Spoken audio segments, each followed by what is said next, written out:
नमस्कार विद्यार्थियों। आज हम यहाँ पर BSc part first BSc part second का जो केमिस्ट्री का जो फर्स्ट पेपर है इनऑर्गेनिक केमिस्ट्री, उसका आज हम यहाँ पर शुभारंभ कर रहे हैं। और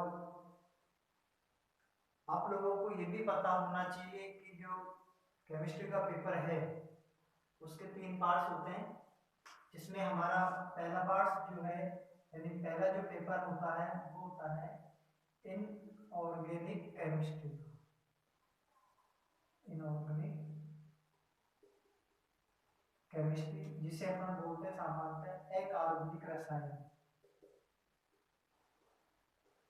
अकार्बनिक रसायन ये फर्स्ट पेपर होता है आपका। सेकंड पेपर है हमारा ऑर्गेनिक केमिस्ट्री जिसे अपन बोलते हैं कार्बनिक रसायन। और जो अपना तीसरा पेपर जो है वो तीसरा पेपर फिजिकल केमिस्ट्री होता है, जिसे अपन बोलते हैं भौतिक रसायन। भौतिक रसायन केमिस्ट्री का जो पेपर है वो टोटल 100 नंबर का होता है। टोटल मार्क्स जो होते हैं इसके 100 होते हैं, जिसमें से 33 नंबर का first paper, second paper 33 number का और जो थर्ड पेपर है ये 34 नंबर का होता है। इन तीनों में से मिलाकर हमें टोटल फर्स्ट चांस में 36 नंबर लाना जरूरी होता है। यदि फर्स्ट चांस में आप लोगों के 36 नंबर आ जाते हैं, चाहे किसी भी पेपर में कितने भी नंबर आए हो, यानी तीनों पेपरों पर टोटल आप लोगों का 36 नंबर हो जाता है, तो आप लोगों का जो केमिस्ट्री का जो पेपर है वो तीनों पेपर क्लियर होने जाते हैं। लेकिन ये जो तरीका है ये केवल फर्स्ट चांस के लिए होता है। यदि फर्स्ट चांस में बाई चांस आप लोगों का ये टोटल 36 नंबर का नहीं बैठता है और 36 नंबर का नहीं बैठेगा तो फिर उसमें एक स्थिति ये रहती है कि आप लोगों के इन तीनों में से किसी भी पेपर में यदि 12 से कम नंबर रह गए, 12 से कम नंबर रह जाते हैं, तो फिर वो पेपर आप लोगों का बैक माना जाता है।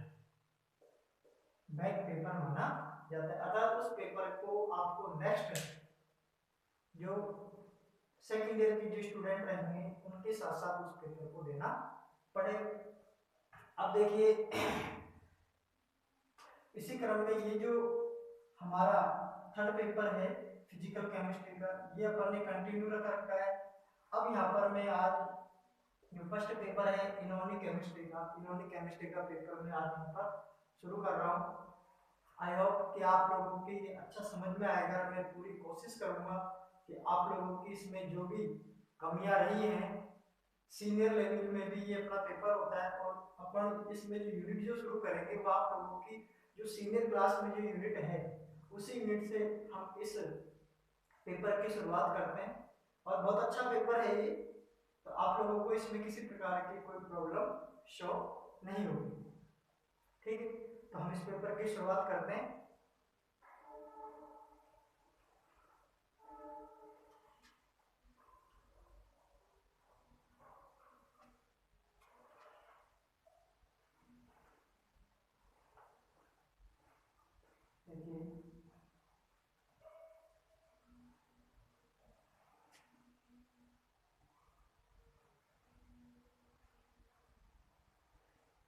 इनऑर्गेनिक जो केमिस्ट्री है हमारी, इस इनऑर्गेनिक केमिस्ट्री में 5 यूनिट्स होती हैं।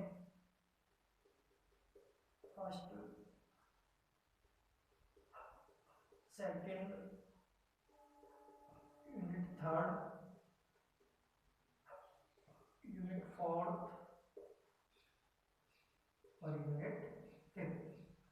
फर्स्ट जो यूनिट है वो है हमारे पास प्राथमिक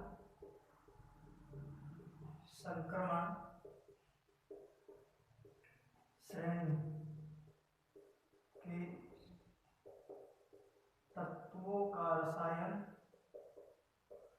और इसी में हमारा जो सेकंड चैप्टर जुड़ा हुआ है वो है द्वितीय व तृतीय संक्रमण श्रेणी के तत्वों का रसायन। यानी जो पहली यूनिट है हमारी, उस पहली यूनिट में हमारे दो चैप्टर जुड़े हुए हैं। यूनिट नंबर जो सेकंड है, इस सेकंड यूनिट अलग ही एक चैप्टर जुड़ा हुआ है। इसमें ऑक्सीकरण एवं अपचयन, ऑक्सीकरण एवं अपचयन। यूनिट नंबर जो थर्ड है ये है हमारी उपसहसंयोजक, उपसहसंयोजक यौगिकों का रसायन, उपसहसंयोजक यौगिकों का रसायन। यूनिट नंबर जो फोर्थ है वो है लैंथेनाइड एवं एक्टेनाइड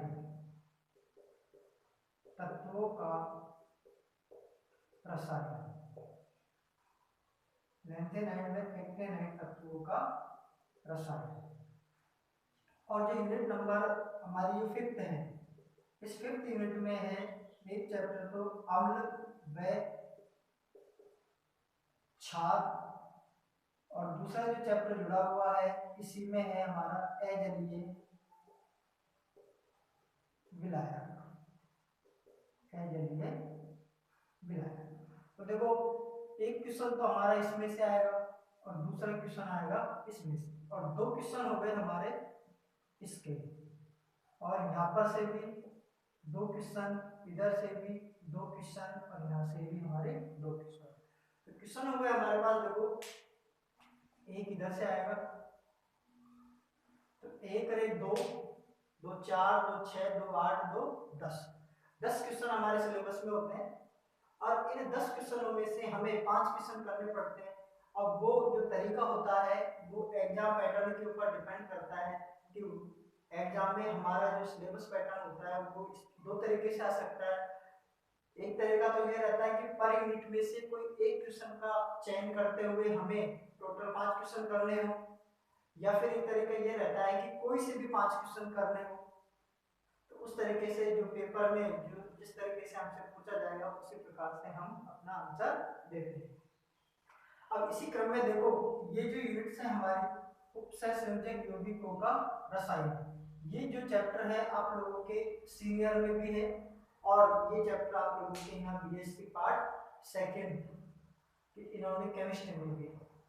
तो इसी चैप्टर से हम हमारा इनऑर्गेनिक केमिस्ट्री का जो पेपर है वो हम शुरू करते हैं। बहुत अच्छा चैप्टर है और आप लोगों के बहुत अच्छा भी समझ में आएगा। ठीक है, तो देखते हैं हम हमारा पहला चैप्टर शुरू करते हैं।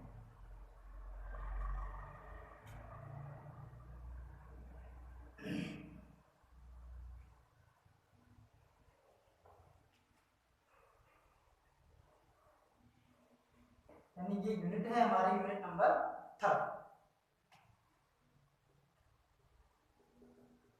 यूनिट 3।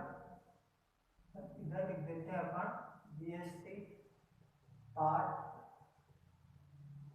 सेकंड इनऑर्गेनिक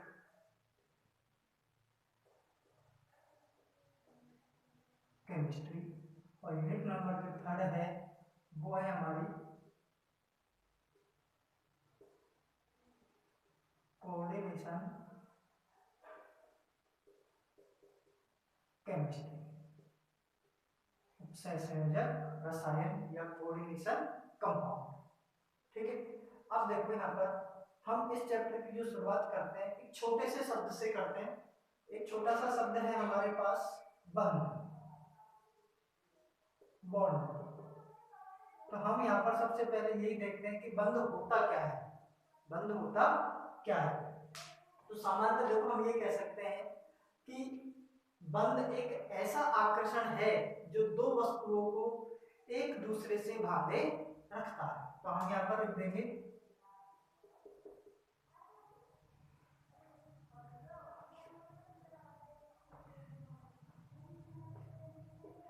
एक ऐसा बल जो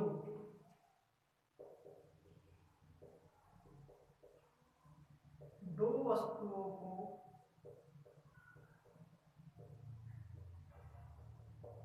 एक दूसरे से जोड़े या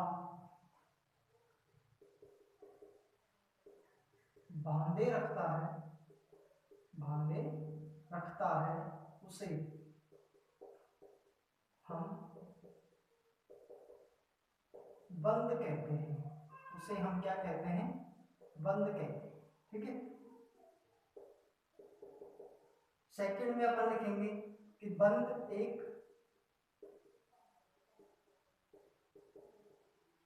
आकर्षण बल होता है। बंध एक क्या होता है, आकर्षण बल होता है। और आकर्षण बल के द्वारा ही दो वस्तुएं एक दूसरे से क्या रह सकती हैं, जुड़ी हुई रह सकती है या फिर बांधे रह सकती है। ठीक है। अब देखो ये जो आकर्षण बल है, ये आकर्षण बल यदि पदार्थों के मध्य में लगता है, किसके मध्य में लगता है, पदार्थों के मध्य में लगता है, तो फिर हम उसे कह देंगे कि ये आकर्षण जो बल होता है ये एक रासायनिक बल के समान होता है। तो यहाँ पर अपन लिखेंगे जो बॉन्ड है इसको, यदि ये बंध पदार्थों के मध्य लगे,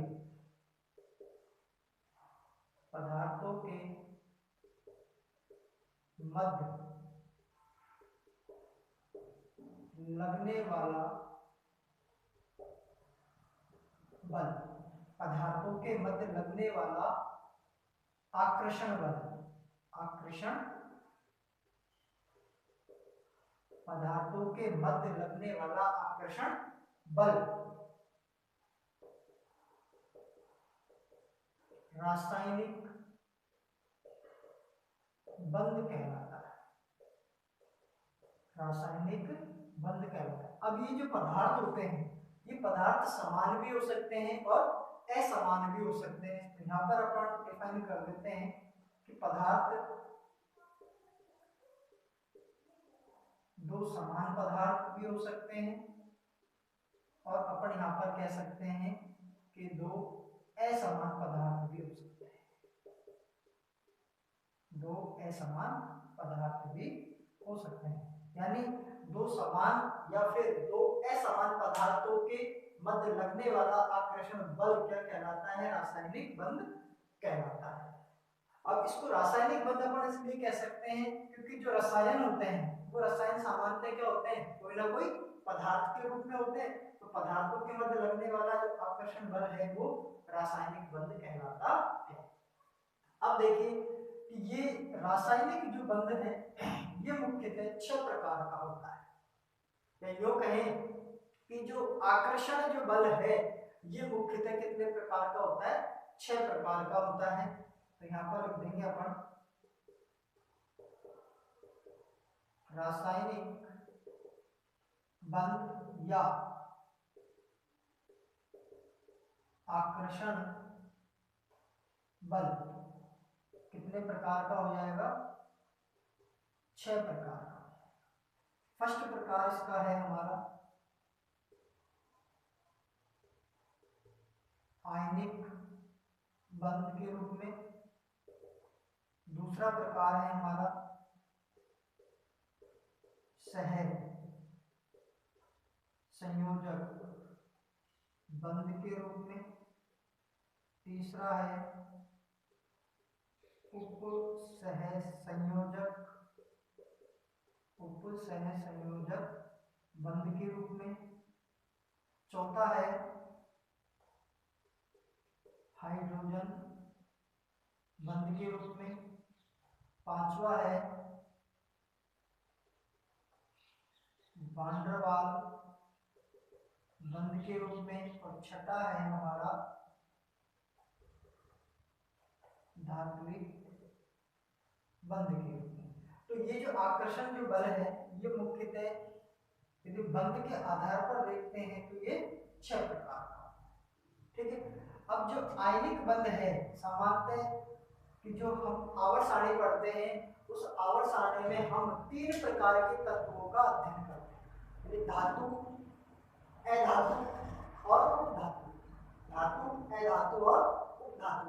तो आयनिक बंध को यदि अपन देखना चाहें तो आयनिक जो बंध है ये हमेशा धातु एवं उपधातु के मध्य लगता है, यानी आयनिक बंध जो है धातु प्लस अधातु,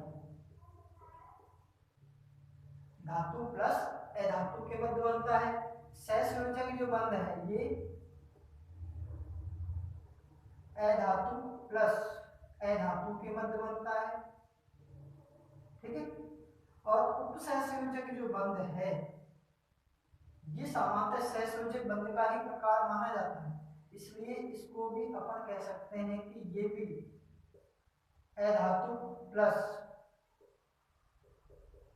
अधातु, अधातु प्लस अधातु के मध्य में बनता है। हाइड्रोजन बॉन्ड और बॉन्डवास बंध है, हाइड्रोजन बंध की यदि अपन बात करते हैं तो ये अधिकांशतः द्रव अवस्था में बनता है। किस अवस्था में बनता है? द्रव अवस्था में। और वांडरवाल्स जो बंध है ये सामान्यतः गैसीय अवस्था का है,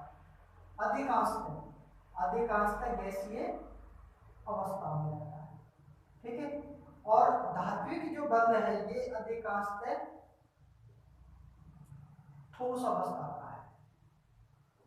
किस अवस्था का है? ठोस अवस्था का है। अब देखो जो उपसहसंयोजक जो बंध होता है, इस उपसहसंयोजक बंध में सामान्यतः जो यौगिक होता है ये तीनों अवस्थाओं में पाया जाता है। उपसहसंयोजक जो बंध है ये द्रव अवस्था में भी मिलता है, गैसीय अवस्था में भी मिलता है और ठोस अवस्था में भी पाया जाता है। जबकि सहसंयोजक जो बंध है ये द्रव अवस्था और गैसीय अवस्था, द्रव अवस्था और गैसीय अवस्था में। आयनिक जो बंध है ये सामान्यतः ठोस अवस्था में ही मिलता है। आयनिक बंध सामान्यतः ठोस अवस्था में, सहसंयोजक बंध गैसीय अवस्था और द्रव अवस्था में। उपसहसंयोजक बंध इन तीनों अवस्थाओं में पाया जाता है, द्रव अवस्था वाले यौगिकों में भी रहेगा, गैसीय अवस्था वाले यौगिकों में भी रहेगा और ठोस अवस्था वाले यौगिकों में भी पाया जाता है उपसहसंयोजक बल। तो इस प्रकार से जो हमारा जो आकर्षण जो बल है ये 6 प्रकार का होता है, आयनिक बंध, सहसंयोजक बंध, उपसहसंयोजक बंध, हाइड्रोजन बंध, वांडरवाल्स बंध और धात्विक बंध। आयनिक बंध के बारे में आप लोग जानते हो कि जो धातु होती है वो हमेशा धन विद्युतीय लक्षण दर्शाती है। तो धन विद्युतीय तत्व से इलेक्ट्रॉन जो होता है वो ऋण विद्युतीय तत्व अधातु के पास में चला जाता है, यानी उस इलेक्ट्रॉन का पूर्ण रूप से धातु से क्या हो जाएगा? स्थानांतरण हो जाएगा। जब पूर्ण रूप से स्थानांतरण हो जाता है तो आयनिक बंध के निर्माण में आयनों का उपयोग होता है, प्लस और माइनस, यानी धनायन और ऋणायनों के मध्य लगने वाला स्थिर वैद्युत आकर्षण जो बल होता है,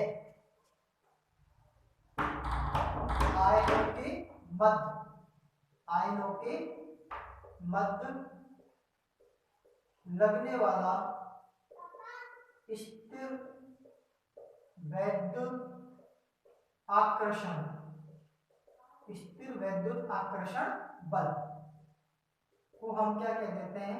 आयनिक बंध कहते हैं। आयन दो प्रकार के हो गए, धनायन और ऋणायन। तो आयनों के मध्य लगने वाला स्थिर वैद्युत जो आकर्षण जो बल होता है वो सामान्यतः क्या कहलाता है? आयनिक बंध कहलाता है। सहसंयोजक बंध की अपन बात करते हैं तो सहसंयोजक बंध में होता क्या है कि दोनों जो अधातुएं होती है इन दोनों अधातुओं से एक एक इलेक्ट्रॉन का क्या होता है? साझा होता है। तो यहां पर लिख देंगे अपन दोनों समान या असमान, दोनों समान या असमान तत्वों से एक एक इलेक्ट्रॉन के साझे से बना बंध, ये कहलाएगा सहसंयोजक, सहसंयोजक बंध कहलाएगा। यानी दोनों तत्व समान भी हो सकते हैं और दोनों तत्व असमान भी हो सकते हैं, लेकिन शर्त ये रहेगी कि दोनों क्या रहेंगे, अधातु रहेंगे। ठीक है, अब बात करते हैं अपन उप सहसंयोजक बंध की। उप सहसंयोजक जो बंध होता है ये मुख्यतः सहसंयोजक ही होता है, मुख्यतः सहसंयोजक ही होता है, ये मुख्यतः सहसंयोजक बंध ही होता है। लेकिन यहाँ पर बंध के जो इलेक्ट्रॉन जो युग्म होता है, बंध का जो इलेक्ट्रॉन युग्म होता है वो किसी एक ही परमाणु के द्वारा दिया जाता है। तो जिस परमाणु के द्वारा बंध का इलेक्ट्रॉन युग्म दिया जाता है वो तो कहलाता है दाता परमाणु, और जिसके द्वारा उस इलेक्ट्रॉन युग्म को ग्रहण किया जाता है वो कहलाता है ग्राही परमाणु। तो उस इलेक्ट्रॉन युग्म पर ग्राही परमाणु का पूर्ण रूपेण अधिकार होता है। हालांकि अधिकार दाता परमाणु का भी होता है, लेकिन उसमें सबसे ज्यादा जो अधिकार रहता है वो ग्राही परमाणु का रहता है, क्योंकि ग्राही परमाणु उस इलेक्ट्रॉन युग्म की सहायता से स्थायित्व प्राप्त करता है। इसलिए अपन कह सकते हैं कि उपसहसंयोजक बंध के निर्माण में जो इलेक्ट्रॉन युग्म का जो उपयोग होता है उस इलेक्ट्रॉन युग्म पर सर्वाधिक जो अधिकार होगा वो ग्राही परमाणु का होगा, न कि दाता परमाणु का, क्योंकि स्थायित्व प्राप्त कौन करता है, ग्राही परमाणु करता है। इसलिए उसके ऊपर सर्वाधिक जो अधिकार है वो हमेशा ग्राही परमाणु का रहता है। और उपसहसंयोजक बंध को सामान्यतः इस प्रकार से एक तीर के चिन्ह के द्वारा दर्शाते हैं। और उपसहसंयोजक बंध जो होता है वो एक सहसंयोजक बंध होता है जिसे अपन सिग्मा के रूप में दर्शाते हैं। तो यहाँ पर हमें मुख्य तौर पे पढ़ना है उपसहसंयोजक बंध या उपसहसंयोजक यौगिक। ठीक है,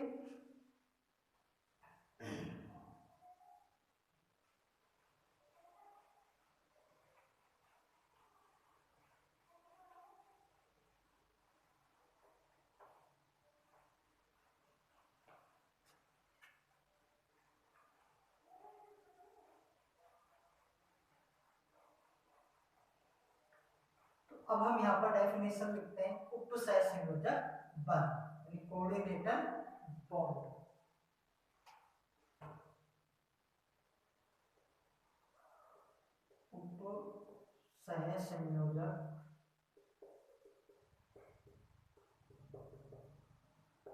उपसहसंयोजक बंध, कोऑर्डिनेशन बॉन्ड। इसमें अपन लिख सकते हैं जब किसी दाता परमाणु से एक इलेक्ट्रॉन युग्म का स्थानांतरण ग्राही परमाणु की ओर होता है तो बनने वाला बंध उपसहसंयोजक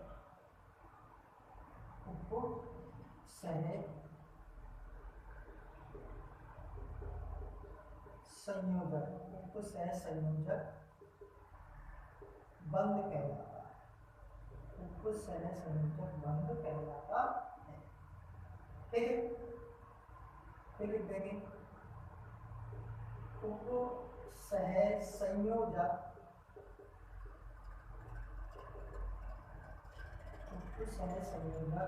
बंध के निर्माण में प्रयुक्त इलेक्ट्रॉन युग्म पर सर्वाधिक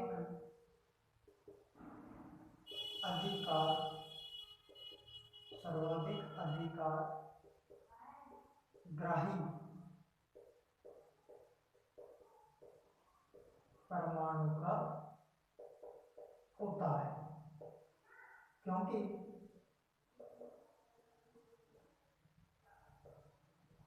इस इलेक्ट्रॉन युग्म के ग्रहण करने से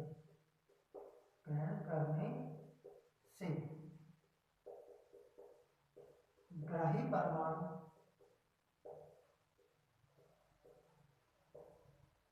स्थायित्व प्राप्त करता है, ठीक है।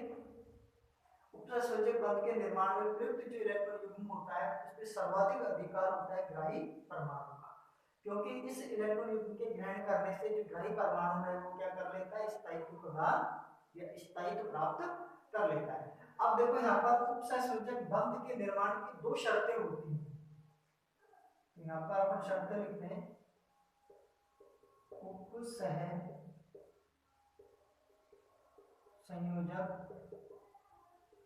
बंध के निर्माण की शर्तें, उपसंयोजक बंध के निर्माण की शर्तें दो हैं। पहली शर्त अपन ये मानते हैं कि जिन दो परमाणुओं के मध्य उपसंयोजक बंध बनता है उनमें से एक परमाणु के पास इलेक्ट्रॉन युग्म का होना आवश्यक होता है। तो यहां पर लिख दें कि एक परमाणु के पास इलेक्ट्रॉन युग्म का होना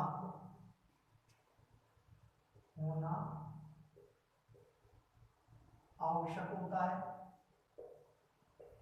ठीक है। दूसरा लिख देंगे, दूसरे परमाणु के पास उस इलेक्ट्रॉन युग्म को ग्रहण करने के लिए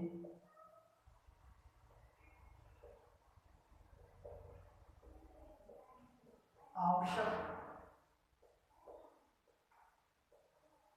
संख्या में खाली या रिक्त कक्षक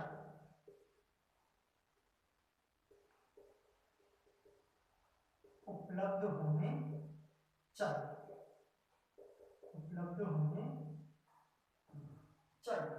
यदि उस परमाणु के पास इस इलेक्ट्रॉन युग्म को ग्रहण करने के लिए आवश्यक संख्या में खाली या रिक्त कक्षक उपलब्ध नहीं है तो फिर उसके द्वारा उपसंयोजक बंध का निर्माण नहीं हो सकता। जैसे अपन यहाँ पर एक एग्जांपल ले सकते हैं, उदाहरण के तौर पे कि NH3 और BF3 ये दोनों योगोत्पाद बनाते हैं, यानी यौगिक बनाते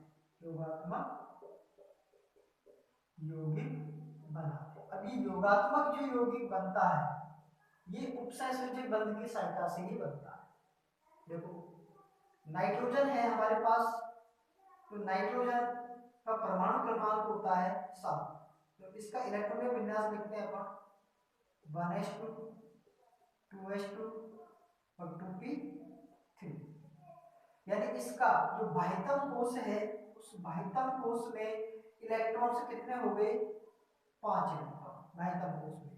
S कक्षक में इलेक्ट्रॉन इलेक्ट्रॉन्स होते हैं हमारे पास 2 और p कक्षक में इलेक्ट्रॉन्स होते हैं कितने 3।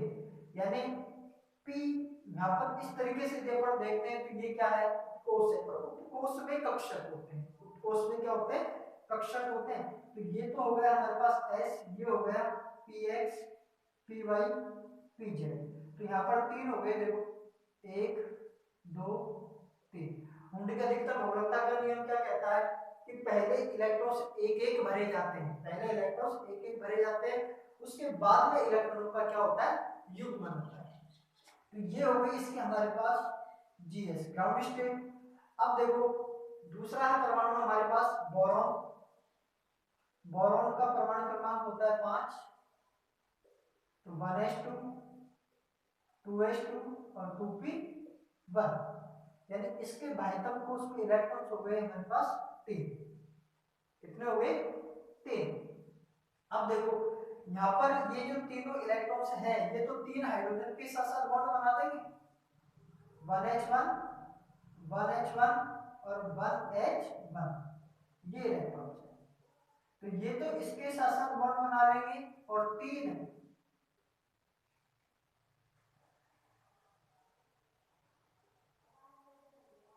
बंधों का निर्माण करेंगे। और ये एक रह गया हमारे पास lone pair of electrons nitrogen के पास।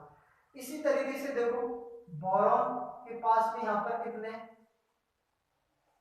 एस में तो 2 और पी में रह गया 1। अब जबकि बोरॉन से फ्लोरीन कितने जुड़े हुए हैं 3, तो 3 फ्लोरीन जोड़ने के लिए हमें 3 एकमित इलेक्ट्रॉन चाहिए। तो 3 एकमित इलेक्ट्रॉन्स करने के लिए क्या करेंगे, इस इलेक्ट्रॉन्स को हम यहाँ पर प्रमोट कर देंगे, फिर इसमें एक रह जाएगा और यहाँ पर आ जाएगा इलेक्ट्रॉन विन्यास में एक इधर एक खाली। यह अवस्था इसकी ES कहलाती है, एक्साइटेड स्टेट, उत्तेजित अवस्था। अब यहाँ पर 3 फ्लोरीन F F F एक इलेक्ट्रॉन होता है फ्लोरीन के बाह्यतम कोष में एकमित इलेक्ट्रॉन्स के रूप में। तो ये यहाँ पर 3 बंध बना लेगा।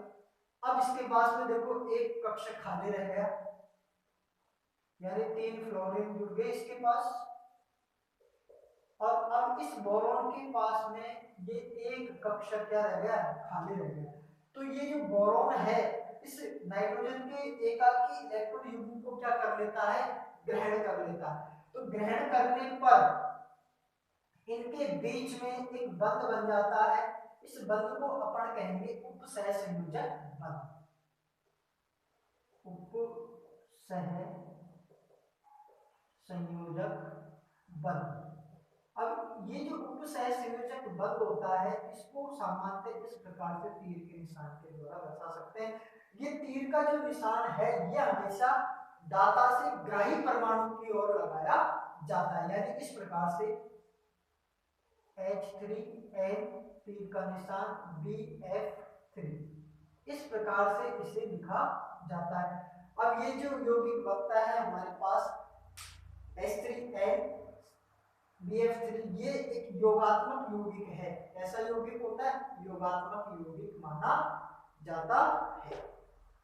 ठीक है, अब ये योगात्मक जो यौगिक है इसके निर्माण में इस बंध का उपयोग होता है, उपसह संयोजक बंध का उपयोग किया जाता है। तो ये उपसह संयोजक बंध के निर्माण की जो 2 शर्तें हैं, ये शर्त दोनों जो शर्तें हैं ये किसी के भी मध्य यदि उपसह संयोजक यौगिक बनता है तो उन सभी यौगिकों में इन दोनों शर्तों का पालन होना आवश्यक होता है। यदि दोनों शर्तों में से कोई सी भी एक शर्त का पालन नहीं होता है तो हम ये कह सकते हैं कि उनके मध्य उन यौगिकों के मध्य या उन परमाणुओं के मध्य उपसह संयोजक बंध का निर्माण नहीं होगा। ठीक है, नेक्स्ट हम ये देखते हैं कि जो अकार्बनिक जो यौगिक होते हैं उनको सामान्यतः हम 3 भागों में बांटते हैं। अकार्बनिक जो यौगिक होते हैं उनको हम सामान्यतः 3 भागों में बांट देते हैं।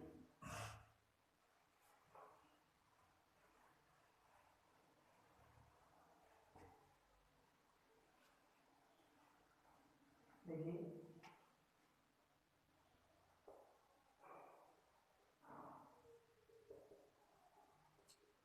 अकार्बनिक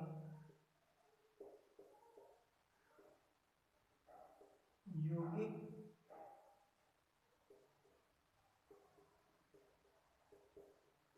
तीन प्रकार के होते हैं। अकार्बनिक यौगिक कितने प्रकार के होते हैं? तीन प्रकार के होते हैं। फर्स्ट सिंपल साल्ट यानी साधारण लवण, साधारण लवण। दूसरा है डबल साल्ट यानी द्विक लवण। और तीसरा है हमारे पास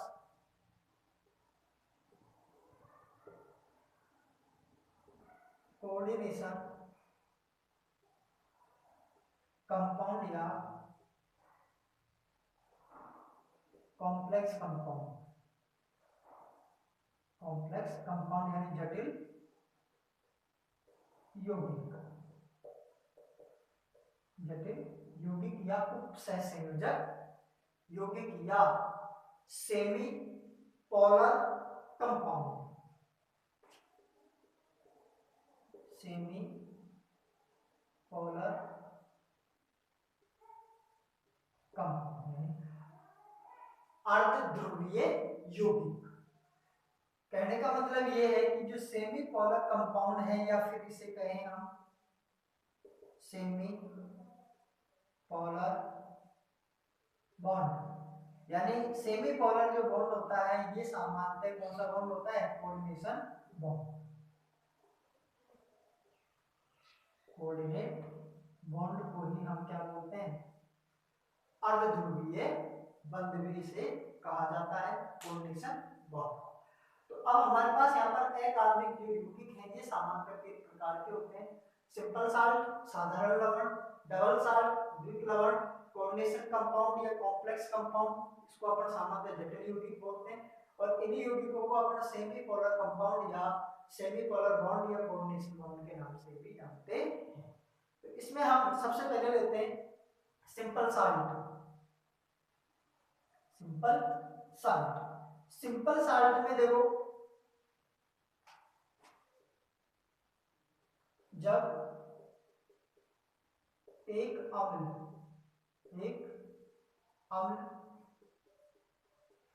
एक क्षार के साथ मिलाया जाता है तो उनके मध्य होने वाली अभिक्रिया उदासीनीकरण, उनके मध्य होने वाली अभिक्रिया उदासीनीकरण अभिक्रिया कहलाती है। उदासीनीकरण अभिक्रिया कहलाती है। तथा बनने वाला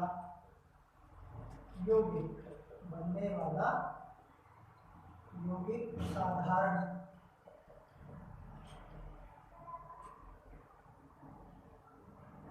लवण कहलाता है, साधारण लवण कहलाता है। जैसे यहाँ पर हम देखते हैं कि एक तो ले लें अपन अम्ल के रूप में HCl और क्षार के रूप में ले लें अपन यहाँ पर NaOH। दोनों को यदि अपन मिला देते हैं तो यहाँ पर बनता है NaCl plus H2। NaCl plus H2। तो ये NaCl जो है ये सिंपल साल्ट है, सिंपल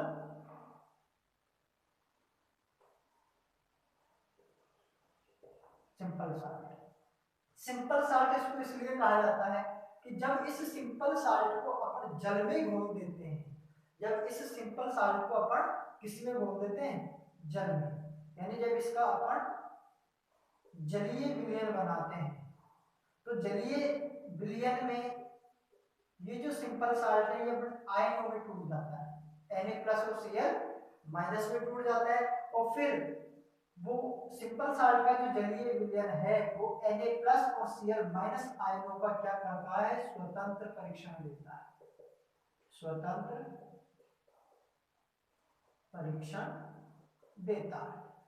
तो स्वतंत्र परीक्षण देने के कारण NaCl को हम एक सिंपल साल्ट यानी साधारण लवण की श्रेणी में रखते हैं। एक एग्जांपल और लेते हैं, जैसे अपन एक यहाँ पर ले लिया अपन HCl+, इधर ले लेते हैं अपन KOH, और दोनों को मिला देते हैं तो यहाँ पर बनता है KCl+H2।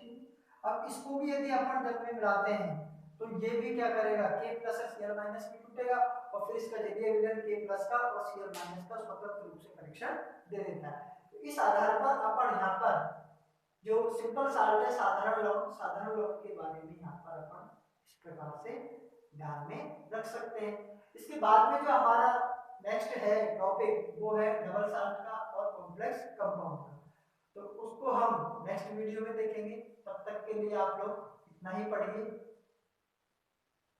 क्योंकि ज्यादा पढ़ोगे तो फिर आप लोग बोरियत ज्यादा महसूस करोगे, क्योंकि कम कम पढ़ो। अभी हाल हमारे एग्जाम भी इतने नजदीक नहीं है ताकि हम एक साथ ज्यादा मैटर पढ़ें, तो थोड़ा थोड़ा यदि हम पढ़ेंगे तो जब तक हमारे एग्जाम होंगे तब तक हम इस पूरे चैप्टर को कवर कर जाएंगे। पूरे चैप्टर को क्या, पूरी जो इनऑर्गेनिक केमिस्ट्री है उससे हम आराम से पढ़ लेंगे सही तरीके से। आप लोगों को यदि इसमें किसी प्रकार की कोई प्रॉब्लम हो तो आप लोग, ये कॉन्टैक्ट नंबर है 99 29 20 21 44,